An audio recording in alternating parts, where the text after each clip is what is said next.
नमस्कार, आदाब, सत श्री अकाल मित्रों, स्वागत है एक बार पुनः आप सभी का समाधान कार्यक्रम में। कल बहुत सुंदर चर्चा हमारी चल रही थी परमात्मा के बारे में, सृष्टि के नियंता के बारे में, खुदा के बारे में या उस गॉड फादर के बारे में, जिसने हम सबको रचा है, इस सृष्टि पर भेजा है, हर एक अलग-अलग रूपों में इस चीज़ को मानता है, स्वीकार करता ही है। एक यंग लड़के को भी बहुत जिज्ञासा हुई कि मैं भी भगवान से मिलूँ, लेकिन कैसे मिलूं, पता क्या है, कुछ अता पता ही नहीं था। अब वो एक संत के पास पहुंच गया और संत के पास जाकर उसने कहा कि मैं भगवान से मिलना चाहता हूं, क्या आप मिला सकते हैं? आप तो हमेशा ध्यानमग्न रहते हैं, आपने जरूर उनको देखा होगा, उनका पता आपको पता होगा। संत ने कहा कि कल सुबह तुम आना। दूसरे दिन संत के पास वो पहुंचा युवक। अब संत जी उसे लेकर के एक दरिया के किनारे घुमाने के लिए ले गए।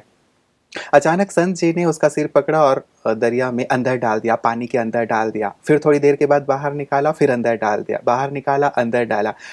अब युवक छटपटा के जैसे-तैसे अपने आप को बचाया और वहाँ से भागने लगा। संत ने आवाज़ दी कि रुको, रुको, क्या तुम भगवान से नहीं मिलना चाहते हो? तो युवक ने कहा, महाराज मैं तो जीते जी मिलना चाहता था भगवान से, आप तो बस मुझे मार के भगवान से मिलाना चाहते हो, स्वर्गवासी बनाना चाहते हो मुझे। संत जी ने कहा, नहीं ऐसी बिल्कुल बात नहीं है, तुम मेरे नज़दीक आओ। मैंने जो किया उसके पीछे एक मर्म था। युवक डरते-डरते पास आया। संत ने कहा कि जब मैंने तुम्हें पानी के अंदर डाल दिया था तुम्हारा सिर, तब तुम क्या सोच रहे थे? क्या तुम्हें अपना घर, अपनी दुकान, अन्य बातें दुनियावी याद आ रही थीं? युवक ने कहा, नहीं। तो संत ने कहा, तब तुम्हें क्या याद आ रहा था? तो उसने कहा, तब तो बस एक ही चीज़ मेरे मन में, मेरे चित्त में थी कि कैसे मुझे ऑक्सीजन मिले, हवा मिले, ताकि मैं साँस ले सकूँ और अपने प्राणों की रक्षा कर सकूँ। बस एक ही बात थी, ऑक्सीजन अर्थात प्राणवायु चाहिए, प्राणवायु चाहिए। संत ने कहा कि बस यही मर्म है जो मैंने किया। जब एक ही संकल्प मन में होगा कि मुझे भगवान से मिलना है, मुझे उसे पाना है, मुझे उसे जानना है, तो संसार की कोई भी ताकत तुम्हें उससे मिलने से नहीं रोक सकेगी। बहुत सुंदर सीख संत महोदय ने दी थी। अब हम सबके अंदर भी एक जिज्ञासा, एक उत्कंठा पैदा हो गई है, कैसे हम उन्हें जानें, कैसे उनसे मिलें। आइए आज की इस सुंदर कड़ी में जहाँ हमने कल छोड़ा था, भ्राता जी का अभिनंदन करते हुए शुरुआत करते हैं और नज़दीक चलते हैं उस खुदा के, उस परमात्मा के। भ्राता जी बहुत-बहुत स्वागत और अभिनंदन है आपका। थैंक्स। कल मेरा प्रश्न था भ्राता जी आपसे, क्या आपने खुदा को देखा है? हाँ, मेरे इस जीवन की शुरुआत थी, अलौकिक जीवन की शुरुआत अब से 50 साल पहले इस सुंदर अनुभूति के साथ ही हुई थी कि जैसे ही मैंने पहली बार राजयोग मेडिटेशन की प्रैक्टिस की, तो मेरा प्रभु मिलन हुआ। वहीं से मुझे आकर्षण हो गया इस ओर और बस फिर तो ये सिलसिला चलता ही रहा और अब तो इतना चल गया है कि उसने अधिकार दे दिया और दिव्य चक्षु प्रदान कर दी कि जब चाहे मुझे देखो। वो पहला अनुभव कैसा था भ्राता जी? प्रभु मिलन हुआ अर्थात क्या हुआ? आपने क्या देखा? क्या फीलिंग आयु थी? केवल 14 वर्ष थी। जैसे आपने कहानी सुनाई युवक की, बहुत लगन थी, मुझे भगवान को देखना है। हुँ, लगन ही नहीं, एक तड़फन का रूप ले गई थी वो लगन मेरी। तो बस राजयोग की जैसे ही पुस्तिका देखी तो खिंचाव हुआ कि शायद इससे कुछ मिलेगा हुँ, हुँ। और उसके अनुसार अभ्यास किया। तो ये अनुभव ऐसी चीज है, ऐसा डीप है कि मन डीप साइलेंस में चला गया और ये अनुभव तो अनुभव ही है। जैसे कोई कहे कि मीठा कैसा लगता है, हुँ, मीठे का अनुभव क्या होता है, तो भाई मीठा तो मीठा ही है। बस जैसे परमात्मा को देख लिया, मन एक आनंद की स्थिति में आ गया, एक तृप्तता की स्थिति में आ गया, पूर्ण संतुष्टि के मिल गया। हुँ, हुँ, लेकिन इसने आकर्षित जो किया राजयोग की ओर, तो बाद में राजयोग के माध्यम से जैसा मैंने कहा सिलसिला ही चल गया हुँ, हुँ। और फिर दिव्य चक्षु ही परमात्मा की ओर से मिल गए कि जब चाहे मुझे देखो, जितनी देर चाहे देखो, जैसे चाहे मुझसे मिलन करो, जो चाहे अपना नाता मुझसे जोड़ो। तो मैंने जोड़ा खुदा दोस्त का। हुँ, हुँ। दोस्त है मेरा, दोस्तों से प्यार होता ही है जी। यंग एज में।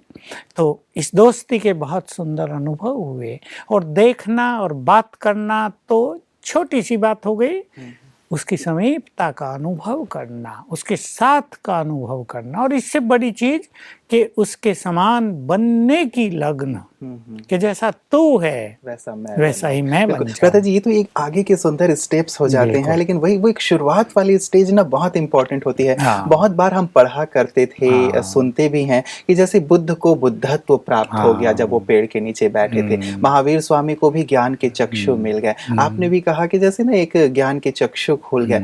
तो वास्तव में ये स्थिति है क्या कि यहाँ तक व्यक्ति अपनी साधना से पहुंचेगा, अचानक पहुंच जाएगा, या परमात्मा की कृपा होगी, कैसे होगा ये? सब चीजें हैं। किसी के ऊपर परमात्मा कृपा हो जाती है तो उसे तुरंत ही अनुभव हो जाता है। किसी के पूर्व जन्म के पुण्य या भक्ति या साधनाएं उसको मदद करती हैं तो आते ही क्षण भर में अनुभूति हो जाती हैं। और कोई अपनी साधनाओं के बल से, निरंतर अभ्यास के बल से उन अनुभूतियों तक पहुंचता है।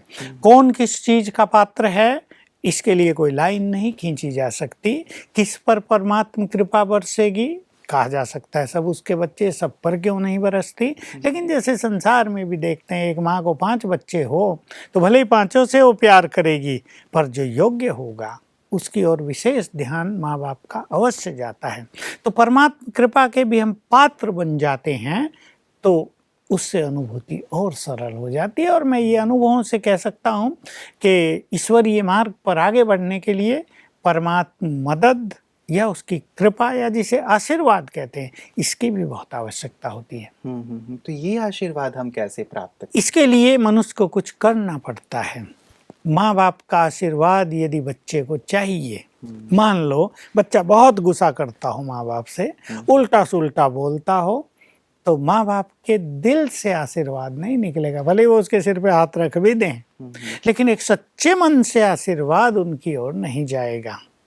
तो ये हमारा कर्तव्य है कि हम अपने को इतना योग्य बनाएं, परमात्मा आज्ञाओं का ऐसा पालन करें, उसके कार्यों में इतने अच्छे रूप से सहयोगी बन जाएं कि हम उसकी कृपा के पात्र बन जाएं। मांगने की आवश्यकता नहीं, उसके प्यार को भी मांग कर प्राप्त नहीं किया जा सकता। वो सृष्टि को बदलने के लिए इस धरा पर आया है। उसने हम सबको अपना साथी बनाया है। जो जितना अच्छा मन से, सच्चे दिल से सहयोग कर रहे हैं, उतना ही उनका प्यार, परमात्म प्यार उनको अनुभव होता है। परमात्मा ने बहुत सारी आज्ञाएं दी हैं, ये करो, ये करो, ये करो। जो उन आज्ञाओं का जितना पालन करते हैं, परमात्मा आशीर्वाद या उसका प्यार या उसकी ब्लेसिंग्स या उसकी मदद उतनी ही ज्यादा उनको लेकिन मिलने कई बार लगती है। हम ये कहते हैं भ्राता जी कि परमात्मा का प्यार तो अनकंडीशनल है, वो कोई कंडीशन नहीं रखता है। तो यहाँ क्या ये कंडीशन नहीं हो गई कि तुम ये अनकंडीशनल करोगे? प्यार सबको मिल ही रहा है। अगर हमें कुछ विशेष प्राप्ति करनी है तो जैसे संसार में भी कोई विशेष कंपटीशन देना है तो विशेष तैयारी करनी पड़ती है ना, कोचिंग लेनी पड़ती है, मेहनत करनी पड़ती है। ऐसे ही अगर कुछ विशेष अनुभूतियों को हमें प्राप्त करना है तो विशेष प्रयास की आवश्यकता रहेगी ही। बिल्कुल। चलिए भ्राता जी, जैसे मैंने शुरुआत की थी कि संत महोदय ने कहा कि बस एक ही लगन, एक ही धुन लगा दें। तो इस एक ही धुन का आप क्या अर्थ निकालेंगे? क्या सब कुछ छोड़ के एक धुन लगा दी जाए, या सब कुछ करते हुए भी एक धुन लगाई जा सकती है? देखिए, जैसे हमारी बात सुनकर कई लोग सोच रहे होंगे हमें भगवान मिल जाए तो कितना बिल्कुल, अच्छा हो। बिल्कुल। अच्छा, ये एक छोटा सा संकल्प हमें मिल जाए तो अच्छा हो, लेकिन कदम आगे बिल्कुल न बढ़ाएं तो नहीं प्राप्त होगा। एक लगन लग जाए कि नहीं, ये चीज मुझे प्राप्त करनी है। जैसे एक विद्यार्थी को 12वीं का एग्जाम दे रहा, उसको लगन लग गई तो उसका कंसंट्रेशन एक तरफ चला गया, पढ़ाई ही पढ़ाई, no other interest in life, तो वो अपने लक्ष्य को प्राप्त करेगा। हम भी यदि ईश्वरीय मार्ग पर चलकर कुछ विशेष चीजें अचीव करना चाहते हैं तो उस पर भी हमें संपूर्ण रूप से फोकस करना ही पड़ेगा। इसको ही लगन कहते हैं कि एक ही चीज को पाने की दिल में इतनी ज्यादा तमन्ना हो जाए कि उस लक्ष्य के अलावा इधर उधर हम देखें ही नहीं, उसका एक सुंदर प्लान हम बनाएं, उसके लिए संपूर्ण ईश्वरीय ज्ञान लें, तो वो लगन हमें हमारे लक्ष्य तक अवश्य पहुंचाएगी। बिल्कुल, मतलब एक प्रकार से फोकस फोकस होने की ज़रूरत होगी। बिल्कुल। मतलब अन्य चीज़ें भले हमारे साथ रहें, लेकिन उस चीज़ को लेकर के हम बहुत ज़्यादा अपने आप को एकाग्र कर रहे हैं। हाँ, भ्राता जी, एक चीज़, जैसे जो बाहर रहते हैं, आपने ईश्वरीय मार्ग पे चलने वालों की बात कही, तो चलिए उनका तो अब मार्ग ही हो गया है कि वो ईश्वर पे पूरी तरह से एकाग्र हो सकते हैं, यदि और छोटी-छोटी चीज़ों को छोड़ दें। लेकिन जो बाहर रहते हैं, उन लोगों को कई प्रकार की और कार्य करने हैं, उनको अपना बिज़नेस भी देखना है, बच्चों को भी सँभालना है, तो ऐसे में वो वक़्त भी नहीं निकाल पाते हैं। उनके लिए क्या सहज रास्ता हो सकता है? देखिए अगर मनुष्य एक कमाई करने के लिए 16 घंटे रोज़ दे रहा है, जी। और वो कहता है टाइम नहीं बाकी चीज़ के लिए, हुँ, तो भगवान जैसी चीज़ को प्राप्त करने के लिए क्या उसे 4 घंटे भी नहीं निकालने चाहिए? हुँ, तो वो इस 16 घंटे में से 4 घंटे कम करे, तो वो 12 घंटे दे अपनी लौकिक कमाई के लिए और 4 घंटे दे परमात्म प्राप्ति के लिए या ईश्वरीय कमाई के लिए। कम से कम सवेरे उठे, 4 बजे उठे, और 4 से 8 का जो टाइम है, पहले मनुष्य 8 बजे उठता था, 9 जी। बजे उठता था। अब जब ईश्वरीय ज्ञान मिल जाता है तो 4 बजे उठे और 4 से 8 के इस 4 घंटे को हुँ, परमात्म मिलन के लिए, राजयोग प्रैक्टिस के लिए, उसके ईश्वरीय महावाक्य सुनने के लिए, अपने को देखने के लिए, अपने को चार्ज करने के लिए, अपने को प्योरीफाई करने के लिए अवश्य दे। तो 4 घंटे अगर रोज लगाने लगेगा मनुष्य, तो क्या फ़ायदा होगा कि 4 घंटे का इफ़ेक्ट इसके 12 घंटे पर आएगा, और ये अपने 12 घंटों को भी एंजॉय करेगा, और धीरे धीरे ये सीख लेगा कि जैसे 4 घंटे व्यतीत किए वैसे ही अब ये 12 घंटे व्यतीत करे। तो टोटल 16 घंटे ये अलौकिक अभ्यास करते हुए व्यतीत कर सकता है, चाहे कामकाज कितना भी ज़्यादा ना हो, क्योंकि काम करने की एक अलौकिक विधि भी है। एक मनुष्य है कि कामकाज में बहुत ज़्यादा लिप्त हो जाता है, वो निष्काम भाव से कर्म नहीं कर पाता, वो अलिप्त रहकर कार्य नहीं कर पाता, कार्य में इतना मगन हो जाता है, ऐसा मगन भी न कहे उलझ जाता है कि कामकाज उसको थकाने लगते हैं, कामकाज में होने वाली लाभ हानि उसको प्रभावित करने लगती है, और इससे मानसिक रूप से वो बहुत बुरी तरह प्रभावित हो जाता है। लेकिन अगर वो 4 घंटे सवेरे सुंदर अवस्था में बिताए, अपने को अच्छी तरह चार्ज कर ले, तो ये 12 घंटे उसके बड़े लाइटली बीतेंगे, जी। सफलता उसको कदम कदम पर प्राप्त होगी, मानसिक थकान उसके पास नहीं आएगी, और कार्यों में कहीं उलझन नहीं आएगी। ऐसा नहीं होगा कि किसी ने माल तो ले लिया लेकिन पैसा नहीं दे रहा है, पेमेंट कर ही नहीं रहा। जैसे उसकी मनोस्थिति श्रेष्ठ होगी तो माल ले जाते ही तुरंत ईमानदारी से व्यक्ति पेमेंट भी कर देगा। नौकर चाकर जो काम कर रहे हैं वो भी बड़े फेथफुल्ली काम करेंगे, रिस्पॉन्सिबिलिटी से काम करेंगे। तो अगर मनुष्य अपने अंदर समय देकर हुँ, कुछ अच्छाइयाँ इस तरह की भरे, तो संसार में रहते हुए, चाहे उसका बिजनेस हो, चाहे वो नौकरियों में हो, जी। उसको भी वो एंजॉय कर सकता है, और ये चीज़ें फिर परमात्म मार्ग में बाधक नहीं बनेंगी, सहयोगी सहायक बन बन जाएँगी। जाएंगी। बहुत अच्छी बात भ्राता जी आपने कह दी है कि यदि सुबह की शुरुआत अच्छे से हो जाए, आध्यात्मिक साधना से हो जाए, परमात्म मिलन से हो जाए, तो सारा दिन बहुत खूबसूरत हो ही जाएगा। और कई लोग ये जो कहते हैं कि भई हमें तो खाने की भी फुर्सत नहीं है, मरने की भी फुर्सत नहीं है, हम इतने बिज़ी हैं, उनके लिए भी आपने एक सहज तरीका बता दिया कि भैया सुबह तो उठ सकते हो कम से कम, बिल्कुल। इस समय तो कोई एक एक्सक्यूज़ दी ही नहीं जा सकती। तो बहुत अच्छी बात है कि सुबह-सुबह उठ कर के ये करें। भ्राता जी, विशेष करके एक चीज़ मैं इसके संबंध में और जानना चाहूँगा कि कई लोग वास्तव में चाहते तो हैं इस ओर बढ़ना, लेकिन कई प्रकार की उनकी आसपास की सराउंडिंग ऐसी है या फिर अपनी ही कुछ आदतें ऐसी हैं जो उन्हें इस रास्ते पर, सत्य के रास्ते पे, परमात्मा पथ पर बढ़ने नहीं देते हैं। क्या करें? जहाँ मनुष्य की चाहना बहुत दृढ़ता पूर्वक होती है, वहाँ वो अपना मार्ग निकाल ही लेता है। मान लो एक छोटा सा उदाहरण दूं मैं, किसी की ट्रेन सवेरे 3 बजे स्टेशन पर आएगी, हुँ, हुँ। उसे घर से निकल के 3 बजे स्टेशन पर जाना है, तो देखो वो व्यक्ति 2 बजे उससे भी पहले उठेगा, तैयार होगा, साधन भी बना लेगा, भाई सवेरे के टाइम 3 बजे तो रिक्शा वाले आएंगे नहीं, रात को ही उन्हें टाइम दे देगा, वो पहुंच जाएंगे, या कहेगा यहीं आके सो जाओ भाई, मेरी ट्रेन मिस नहीं होनी चाहिए, बड़ा इम्पोर्टेंट मेरा कार्य। जहाँ कुछ करने के पीछे दृढ़ता है, वहाँ मनुष्य एक सुंदर प्लान बना ही लेता है। रही बात बाधाओं की, ये लगन मनुष्य के विघ्नों को स्वतः ही नष्ट कर देती है।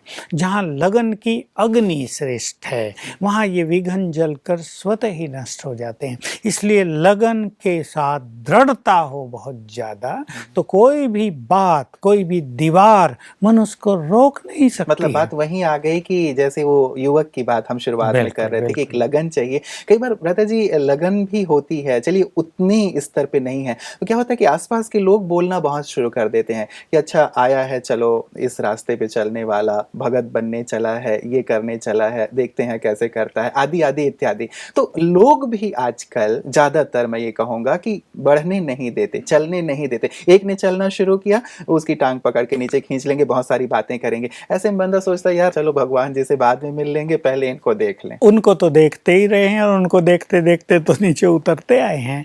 अब तो भगवान को ही देखना चाहिए और ये बात बिल्कुल अपने मन से निकाल देनी चाहिए कि लोग क्या कहेंगे।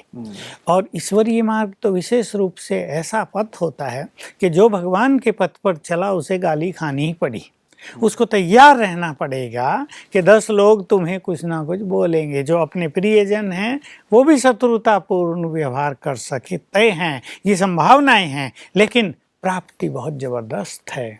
परमात्म प्राप्तियां, श्रेष्ठ भाग्य का निर्माण, सर्व खजानों की प्राप्तियां, वरदानों की प्राप्ति, उसको अनुभव करने के लिए, उसको लेने के लिए फिर जो मनुष्यों की परवाह करेगा वो तो जीवन में कुछ भी नहीं कर पाएगा। मैं हमेशा एक चीज़ लोगों को आजकल कहा करता हूँ, युवकों को, मेरे पास कन्याएं भी आती हैं, छोटे कुमार भी आते हैं जो प्योरिटी के मार्ग पे चलना चाहते हैं और लोग उन्हें रोकते हैं। मैं कहता हूँ बिल्कुल सब लोग जानते हैं इस बात को कि आज की लड़कियों को, लड़कों को आप देखो, जो बुरे कर्म करने के लिए रुक नहीं रहे हैं, माँ बाप की परवाह नहीं कर रहे, उनकी आज्ञा लेने की आवश्यकता महसूस नहीं कर रहे हैं, किसी के साथ भी चल देते हैं, फिर दुखी होते हैं। तो जब पाप करने के लिए बाधाएं तुम्हें रोक नहीं रही हैं, तो जब तुम्हें सबसे बड़ा पुण्य करना है, परमात्म मिलन का सुख लेना है, तो तुम इन बाधाओं से क्यों रुकते हो? इसमें तो बदनामी भी नहीं माँ बाप की होगी, बल्कि उनका नाम रोशन होगा, उनका गौरव बढ़ेगा।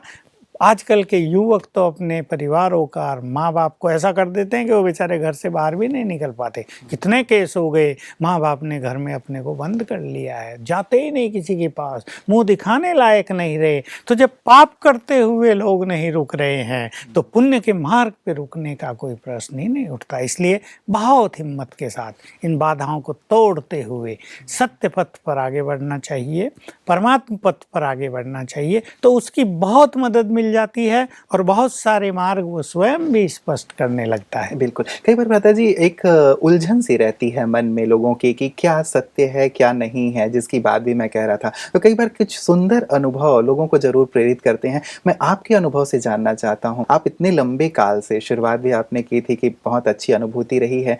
भगवान से जब मिलते हैं या मिलन मनाना है, वो अनुभूति आपकी कैसी रही है? लोगों को क्या मिल सकता है? और दूसरा, उनका पता क्या है यदि कोई वहाँ तक अब पहुँचना चाहता है? देखिए, जब हम उसको देखना चाहते हैं तो उसका संपूर्ण ज्ञान तो हमारे पास होना ही चाहिए।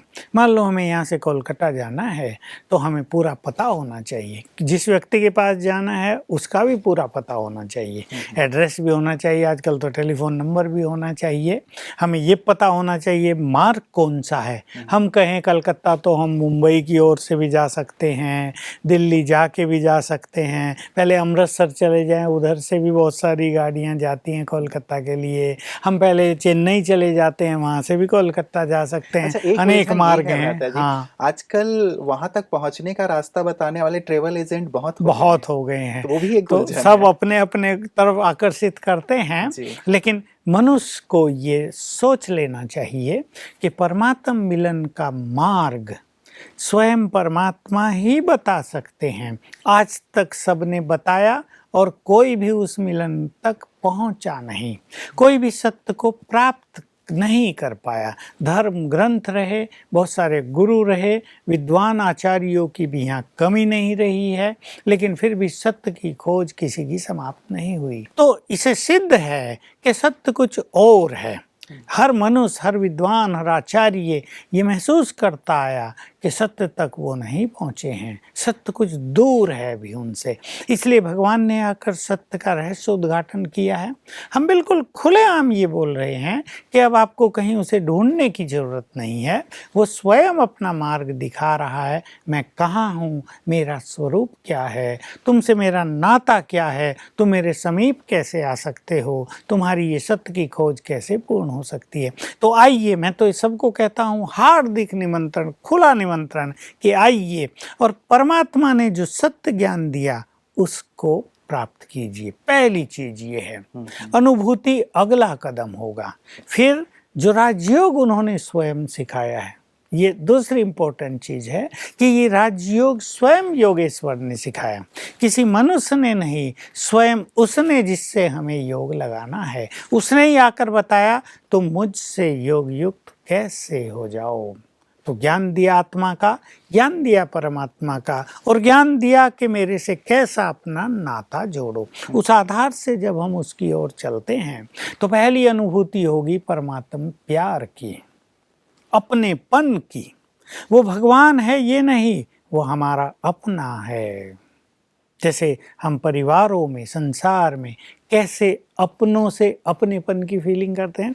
एक जगह पर 4 बच्चे खड़े हों, माँ एक तरफ खड़ी हो, उसका ध्यान अपने बच्चे पर किस तरह जाएगा, ये मेरा। बाकी 9 भी हैं, भले वो भी अच्छे हों, उन्हें भी वो प्यार कर रही हो, पर ये मेरा ये तो अपनेपन की फीलिंग भगवान से हमें बहुत होती रहेगी। तो वो वास्तव में ज्योति स्वरूप है, वो कोई भी देहधारी नहीं है। सबसे इम्पोर्टेंट बात उसने आकर ये बताई कि मैं देह रहित हूँ, इसलिए किसी भी देहधारी को भगवान नहीं माना जा सकता। हमारे यहाँ भी लोग ब्रह्मा बाबा का चित्र देखते हैं तो सोचते हैं शायद हम भी ब्रह्मा को ही भगवान मानते हैं। नहीं, ब्रह्मा तो केवल उनका मीडियम था, ब्रह्मा भी एक मनुष्य था।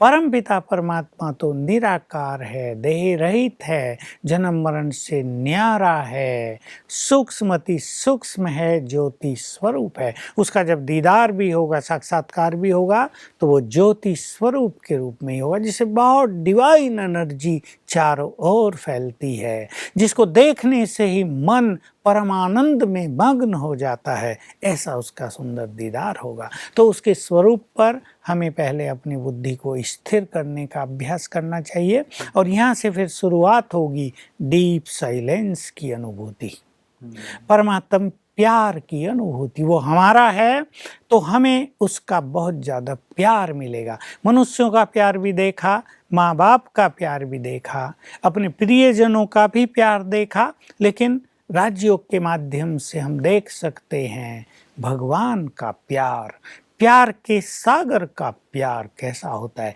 ये हम सबको बहुत अनुभव हो गया है।